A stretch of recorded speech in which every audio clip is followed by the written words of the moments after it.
Yang pertama adalah seorang istri tidak boleh dibawa oleh praduga. Enggak boleh menduga suaminya ini itu hati-hati. Jangan gampang menduga suaminya melakukan hinaan. Tapi jika memang terbukti, apakah itu pengakuan darinya, misalnya kelihatan dia mabuk atau judi, naudzubillah, atau memang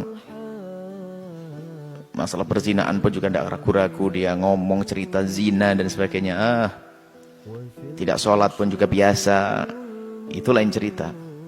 Terlihat di matanya dan jelas. Kalau masalah perzinaan jangan mendengar kata orang.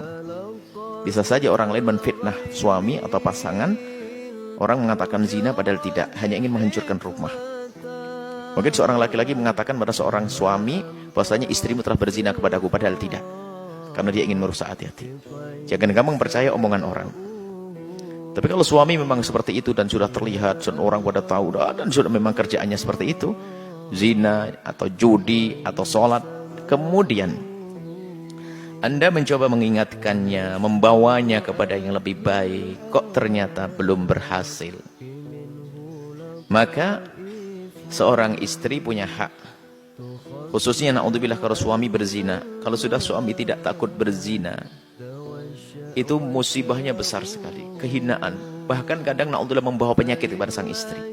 Sang istri berhak untuk menjaga kesehatan dirinya, dan juga berhak sang istri untuk menjaga kehormatannya, anak keturunan yang baik dari bapak yang baik. Tapi kalau suaminya sudah ahli fasik, orang fasik kayak begitu, maka dibenarkan seorang istri untuk minta cerai. Tapi ini dengan catatan, setelah bercerai harus dipikirkan pasca perceraian. Setelah perceraian seorang istri harus bisa menjamin kalau dirinya juga terbebas dari zina. Sebab biasa kalau ada orang mau minta cerai dan sebagainya, yang kita tanya adalah setelah bercerai kamu bisa menahan enggak untuk bisa menjaga kehormatan. Kadang naudzubillah setelah bercerai malah berzina karena dia menjadi janda, naudzubillah, hina dia, naudzubillah. Alangkah banyaknya orang semacam ini. Di saat masih punya suami ditempelengin dan sebagainya, memang nggak ada syahwat waktu itu, tapi setelah bercerai, subhanallah, begitu mudahnya berzina, memang nasib buruk dia untuk hina.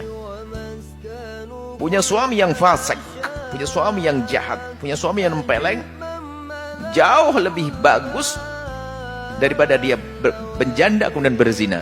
Sebab kalau ditempeleng itu kan didolimi, dia dapat pahala kok. Dia berpahala, terjaga kehormatannya, masih nggak melakukan zina. Tapi zina adalah hina. Maka seorang istri yang suaminya melakukan kefasikan kemudian tidak bisa berhenti, maka seorang istri berhak minta cerai. Tapi ingat, pastikan setelah cerai Anda harus pasti bisa menjaga kehormatan Anda. Kalau Anda khawatir masuk dalam wilayah zina, biarkan punya istri semuanya suami semacam itu, lanjutkan. Karena apa? Itu lebih aman bagi Anda. Karena orang itu bermacam-macam, seorang wanita itu bermacam-macam. Ada yang syahwat dia tinggi, sehingga mungkin pisah dari suaminya sudah nggak bisa lagi. Cerai dari suaminya sudah kebingungan. Sementara suami tidak bisa dicari dalam sehari dua hari.